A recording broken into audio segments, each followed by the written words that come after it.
High, আপনারা সবাই ভালো আছেন তো? আজকে আমি আরেকটি রেসিপি নিয়ে হাজির হয়েছি। সেটা হলো কচু শাক। আমি সেই দুধ কচুর কথা বলছি না, কিংবা বড় যে কচুটা থাকে সেই কচুর কথাটাও বলছি না। ছোট, ছোট সাইজের যে একটা কচু থাকে সেই কচু শাকটাই আমি আপনাদেরকে আজকে রেসিপি করে দেখাবো। আমি আমার মতো করে দেখাচ্ছি। তো কচু শাকটা প্রথমে আমি খুব ভালো করে কেটে ধুয়ে পরিষ্কার করে নিয়েছি। তারপর আমি এটাকে একটু সেদ্ধ করে জল ফেলে নেব। তো প্রথমে আমি একটা কড়াই বসিয়ে দিয়েছি।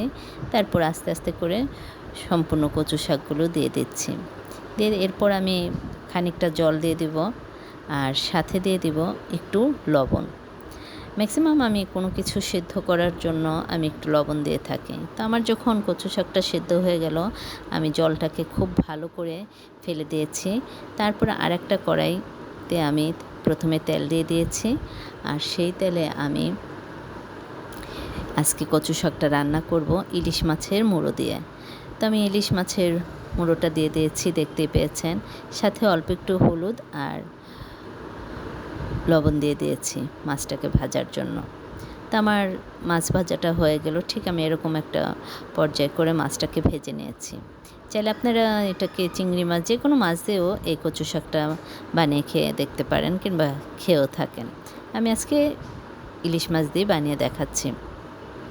এরপর সেই মাছ ভাজার তেলে আমি আরেকটু তেল দিয়ে সেটাতে ফোড়ন দিয়ে দিয়েছি গোটা জিরে, শুকনো মরিচ, তেজপাতা। এই দিয়ে আমি প্রথমে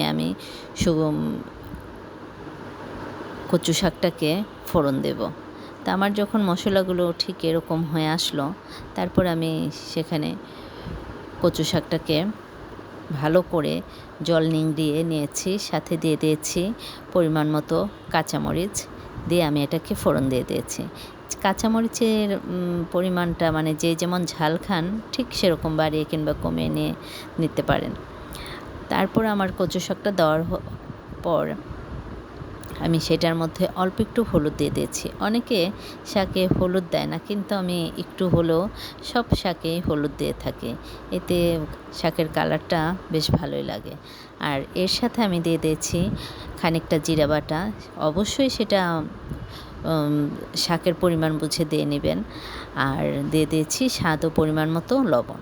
তা আমি প্রথমে লবণটা অল্পই দিয়ে থাকি, কারণ যেহেতু শাকটা মজে অনেকটা অল্প হয়ে যায়, কমে যায়, তখন লবণের ব্যালেন্সটা করা যায় না। আগে যদি বেশি দেওয়া হয়ে থাকে দেখা যায় কি লবণটা বেশি হয়ে যায়। তাই জন্য আমি আগে অল্প করে লবণটা দিয়ে থাকি। তা আমি কচু শাকগুলোকে ভালো করে জল শুকিয়ে নিয়েছি।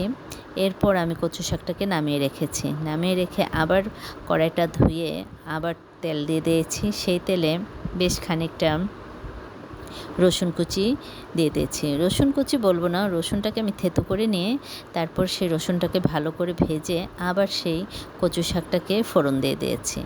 মানে আমি এভাবে কচু শাকটাকে বানিয়ে খেয়ে থাকি, সেটাই আপনাদের সাথে শেয়ার করছি। তারপর আমার যখন কচু শাকটা ঠিক এরকম একটা পর্যায় হয়ে আসলো, কড়াইতে লেগে লেগে আসবে, ঠিক সেরকম করে অনেকক্ষণ ধৈর্য সহকারে আপনি কচু শাকটাকে ভালো করে আস্তে আস্তে করে নেড়ে নেবেন।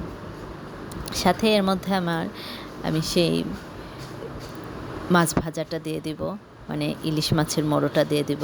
আমি মাছটাকে ওরকমভাবে ভাঙিনি, যেহেতু বাচ্চারা খাবে বলে কাটা কাটা হয়ে যাবে।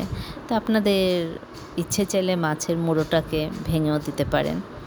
তো আমি খুব ভালো করে আলতো আলতো করে এটাকে নেড়ে ঢেকে ঢেকে নেড়ে নিচ্ছি, এবং জলটাকে খুব ভালো করে শুকিয়ে নিচ্ছি। এবং এক পর্যায়ে জলটা শুকিয়েও আসছে, সেই সময় আমি অল্প একটু চিনি দিয়ে দিয়েছি। আমি কচু শাকে সাধারণত একটু চিনি দিয়ে থাকি, এতে শাকের টেস্টটা ভালো লাগে এবং কালারটা একটু চেঞ্জ হয়, খুবই ভালো লাগে খেতে। আর যদি গলা ধরে কারো, তাহলে একটু লেবু ফেলে দিবেন, লেবুর রস আর কি ফেলে দিবেন, তাহলে আর গলা ধরবে না। তা আমি এভাবে রান্না করেছি, যেভাবে আমি দেখাচ্ছি, যদি এভাবে রান্না করে থাকেন তাহলে গলা ধরার সম্ভাবনা খুবই কম। তা আমার কচু শাকটা হয়ে গেছে, এখন আমি নামিয়ে পরিবেশন করব। তো যদি আপনারা একবার ট্রাই করে দেখতে পারেন, যদি ভালো লেগে থাকে তাহলে অবশ্যই আমার পেজ কিংবা ফেসবুক পেজ থেকে দেখে থাকলে লাইক কমেন্ট শেয়ার করে দিবেন যেন অন্যরা দেখতে পারে। আর আমার ইউটিউব চ্যানেল থেকে দেখে থাকলে সেটাতেও সাবস্ক্রাইব করে দিবেন। এই তাহলে আজ এই পর্যন্তই। সবাই ভালো থাকবেন, সুস্থ থাকবেন এবং যে যেখানে থাকবেন নিজের প্রতি খেয়াল রাখবেন। আর আমার পাশে অবশ্যই একটু সাপোর্ট করে পাশে থাকবেন। ওকে।